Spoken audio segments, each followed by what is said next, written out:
नमस्कार दोस्तों, कैसे हैं आप सब।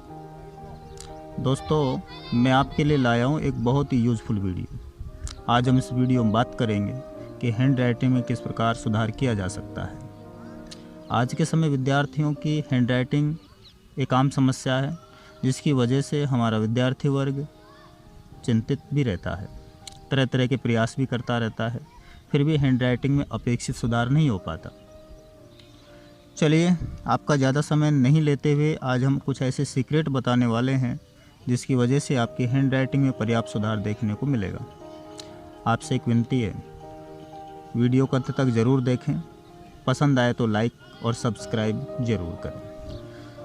तो चलिए, एक बेहतर और आकर्षक लिखावट के लिए हमें किन किन बिंदुओं की जानकारी होनी चाहिए, उन्हीं पर हम चर्चा करते हैं। दोस्तों, सबसे पहला बिंदु है कि हमारी जो रुचि है सकारात्मक होनी चाहिए। कुछ करने की रुचि यदि हमारे अंदर होगी तो हम जो भी कुछ करेंगे उसको बहुत ही मन से करेंगे, और मन से किया हुआ काम दोस्तों आप जानते ही हैं वो बेहतर होता ही है। अगली बात हम करें तो वो है पेन को या पेंसिल को पकड़ने का तरीका।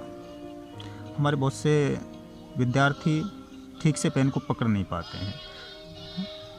हालांकि सबका अलग अलग तरीका होता है, फिर भी इसमें काफ़ी समस्याएं रहती हैं।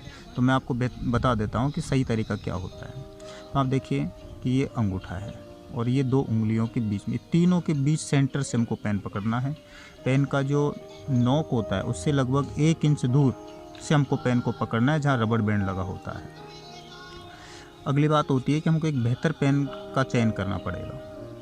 बेहतर पेन के लिए हम कुछ पेन ले लेते हैं, 4 ले लें, 5 ले लें, उससे 4-4 लाइन लिखें, और किसी अन्य से 2 से 3 से पूछें कि इनमें से अच्छी राइटिंग कौन सी है। अधिकतर जो बताएं आप उसी पेन का यूज़ करेंगे। अब जो सबसे महत्वपूर्ण बात है वो है कि अक्षर रचना का जो सर्कल है, जो क्रम है, उसकी हमें जानकारी होनी चाहिए, क्योंकि हमारे बहुत सारे विद्यार्थी रचना का जो क्रम होता है उसके विपरीत जा कर के अक्षर बनाते हैं, जिससे बेहतर लेटर्स नहीं बन पाते हैं। तो हम बात करें तो बेहतर लेटर्स के लिए हमें किस प्रकार से लिखना पड़ेगा। तो अब आप ज़रा देखें, मैं आपके सामने यहाँ लिखता हूँ क। तो क के लिए ये जो खड़ी पाई है सीधी, ये ले लें। उसके बाद में ये बिल्कुल गुलाई में अक्षर बनाएं। ध्यान रहे कि अक्षर हमेशा गुलाई में ही होने चाहिए, बिल्कुल गुलाई में होने चाहिए। कई बच्चे हमारे ऐसे बनाते हैं, चे देखो, आपने देखा होगा ऐसे बना देते हैं, ठीक नहीं है। चे के लिए आपको ये चयन करना पड़ेगा। देखो ये क्रम ठीक रहेगा। ये शे को देखें आप, ये, और ये यहाँ जो थोड़ा सा बैंड है, यहाँ से आप इसके मिलाएं। है को आप देखें, यहाँ से लें, ये क्षय को देखें आप, ये चीज़ें। तो इन पर आप गौर करें। सही जो क्रम है वह हमारी राइटिंग को बहुत बेहतर बनाएगा। इसके बाद हमको अगली बात ध्यान रखनी है कि अक्षरों के बीच समान गैप रखना पड़ेगा। जैसे आपको यहाँ कोई चीज़ लिखनी है, जैसे आपने यहाँ लिखा समान, तो ये देखें, ये आपने अक्षर बना दिया। अगला जो अक्षर बनाए वो ऐसा बनाए, इसके बिल्कुल पास से रखें। ध्यान रहे टच नहीं होने चाहिए आपस में। ये अब आप इसमें देख रहे होंगे कि इन दो अक्षरों के बीच में थोड़ा सा गैप है, उतना ही गैप यहाँ है, उतना ही गैप यहाँ है। ये देखें आप, इस गैप का विशेष ध्यान रखें। कई बार हम क्या करते हैं कि कई वर्णों के बीच में हम बहुत कम गैप रख देते हैं, कई जगह बहुत ज़्यादा रख देते हैं, तो इससे हमारी लिखावट बहुत भद्दी नज़र आने लगती है। अब हमने जो शब्द लिखा है, इन शब्दों के बीच भी 1 लेटर्स के बराबर की दूरी होनी चाहिए। जैसे आपने लिखा ये आम,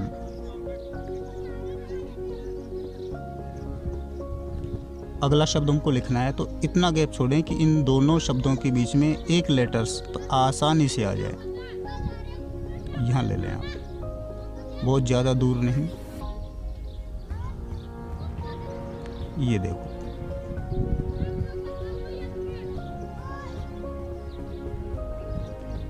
ये लो।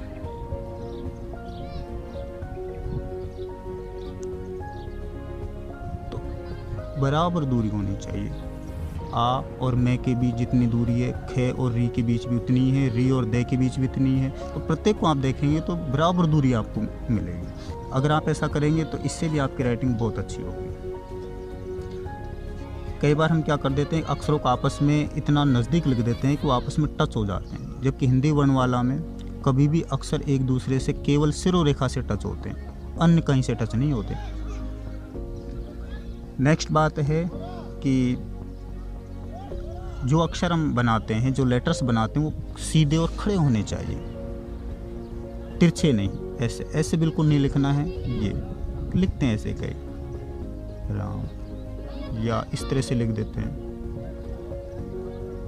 ये बिल्कुल ठीक नहीं होता, इससे हमारी राइटिंग खराब होती है। आपको लिखना है तो बिल्कुल सीधा लिखें। ये लिखिए।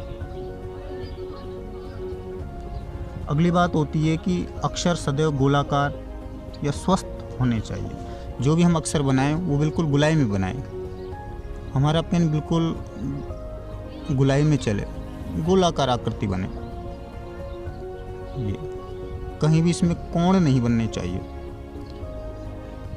ये को बनाते हैं तो ये ले आप, है ना, कई ऐसे ये बनाते हैं, ठीक है।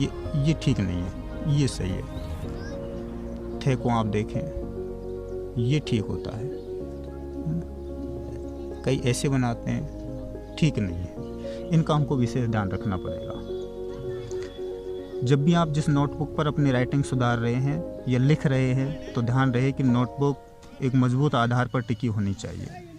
इससे क्या होगा, हिलेगा नहीं, और हिलेगा नहीं तो आपका हाथ का बैलेंस भी ख़राब नहीं होगा और आप बहुत बेहतर लिख पाएंगे।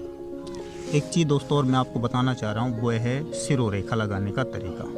तो हिंदी में कुछ ऐसे वर्ण हैं, मैं आपको कह सकता हूँ कि 2 प्रकार के ऐसे वर्ण होते हैं जिनके ऊपर सिरों रेखा में कुछ अंतर होता है। आप देखें, यहाँ आपने लिखा ये कै, गौर से समझना इस चीज़ को।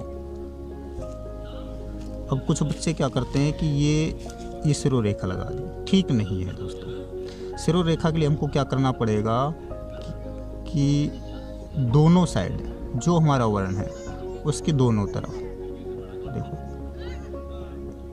जितना बड़ा हमारा लेटर्स है उस लेटर के बराबर का हमको सिरों रेखा लगानी पड़ेगी। ये आप देखें, ये लीजिए है।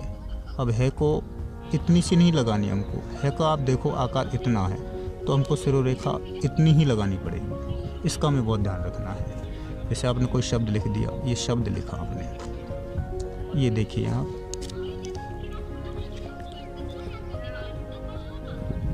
ये लो। कई बार क्या कर देते हैं कि इस सिरों रेखा को हम यहीं तक रोक देते हैं। यह नहीं रोकना है कि हमको आकार देखना है कि उसका अन्य जो पार्ट है, कुछ हिस्सा है जो आगे तक जा रहा है, वहाँ तक, यहाँ तक कि उससे थोड़ा सा और ज़्यादा हमको लेना ही चाहिए। तो हिंदी में दूसरे शब्द ऐसे भी हैं जिनके ऊपर इस तरह से सिरों रेखा नहीं लगती है, उनके कुछ ही हिस्से में सिरों रेखा लगती है। तो ध्यान रखें कि ऐसे अक्षर आसानी से हम पहचान सकते हैं जिन लेटर्स के ऊपर सिरों रेखा के पास गांठ बनती है। गांठ का मतलब जैसे कि आपने ए लिखा, ये ए लिखा। अब ए में हम क्या करेंगे कि सिरों रेखा में इस गांठ को बचा देंगे, इस गांठ पर कभी नहीं लगाएंगे। जैसे आपने थे लिखा, ये गांठ बन गई, तो ये देखें, तो इस गांठ को हमें बचाना पड़ेगा। केवल यहीं सिरों रेखा लगाएंगे, इसके ऊपर यहाँ नहीं लगानी है। अगर यहाँ लगा देंगे तो ये गलत है दोस्तों। ये देखो, समझना इसको बड़े गौर से, ये गांठ को बचाना है, केवल सिरों रेखा में यहीं पर लगानी है। और अक्षर भी हैं ऐसे, क्षय है, आप क्षय में गांठ है, आपको बचानी पड़ेगी। आपका भ है, आपको गांठ बचानी पड़ेगी। तो ये सिरों रेखा के कुछ खास टिप्स हैं, इन पर हमको बहुत ज़्यादा ध्यान देने की ज़रूरत है। अगली बात होती मात्रा लगाने का तरीका। तो मात्राओं में आप देखते हैं दोस्तों, ज़्यादा मात्राएं तो है नहीं आकि हम आसानी से लगा देते हैं। आप छोटी ई की मात्रा देखते हैं, ये पीछे को लगती है, तो कुछ बच्चे इसको यूं ही लगा देते हैं, ठीक नहीं है। सही लगाने का तरीका है, इसको यहाँ से थोड़ा ऊंचा उठाएंगे और आगे की तरफ थोड़ा नीचे ले आएंगे, इस तरह से। यदि आपको बड़ी की मात्रा लगानी है तो ये भी ठीक इसी तरह से जाएगी। कई बच्चे क्या कर देते हैं, इसको ऐसे लगाने की कोशिश करते हैं, ठीक नहीं है। आप आसानी से समझ सकते हो। जैसे आपने ये मात्रा लगा दी, छोटी ऊ की मात्रा लगाई, ये होती है। कुछ क्या करते हैं, इसको ऐसे कर देते हैं, ठीक नहीं है। आप देख सकते हैं आराम से। अगली बात होती है ओवर राइटिंग और काटा पिट्टी से बिल्कुल बचना है। हमको किसी भी वर्ण पर या किसी भी लेटर्स पर ओवर राइटिंग नहीं करनी होती। एक बार आपने जो लिख दिया, बस लिख दिया, फाइनल। अगर इसके ऊपर हम दोबारा करेंगे तो ये देखें, आप समझ सकते हो कि कितना भद्दा हो गया है। एक ही बार में आपको लिखना है। दोस्तों एक चीज़ और है जो बहुत महत्वपूर्ण है, वो है हिंदी में जब अंकों को लिखते हैं तो उसमें भी हम काफ़ी गलतियाँ कर देते हैं। तो इसके लिए आप देखें, जैसे आपने लिखा सन, अब आपको लिखना है 2021, तो कई बच्चे यहाँ लिखते हैं, इस लाइन के यहाँ, और फिर मैं को हम ऊपर ले जाते हैं। दोस्तों ये बिल्कुल गलत तरीका है लिखने का। सही लिखने का तरीका आप देखें, हिंदी में आप बिल्कुल जो आपके वर्ण हैं या आपका जो शब्द है, ठीक उसके सामने आपको लिखना है। ये 2021, ये ही सही तरीका है, क्योंकि हम अंग्रेजी में लिखते हैं ना ऐसे। जैसे आपने लिखा जून, तो जून में हम क्या कर देते हैं, यहाँ ही लिखते हैं इसके नीचे ये। तो ये इंग्लिश का है, तो इसका प्रभाव हिंदी पर नहीं पड़ना चाहिए। तो दोस्तों इस वीडियो में इतना ही है। आगे मैं और वीडियो डालता रहूँगा, इसके लिए आप वीडियो को सब्सक्राइब करें और घंटे का जो बेल आइकन है उसको आप क्लिक करें, ताकि आने वाली वीडियो की नोटिफिकेशन आप तक आसानी से पहुंच सकें। तो दोस्तों जो तरीके मैंने आपको बताए हैं, आप उन पर थोड़ा सा अभ्यास करना, कोशिश करना। मुझे पूरा भरोसा है कि आप एक बहुत ही बेहतर कर पाएंगे। आपकी राइटिंग बहुत आकर्षक बनेगी, आप करके देखें। धन्यवाद।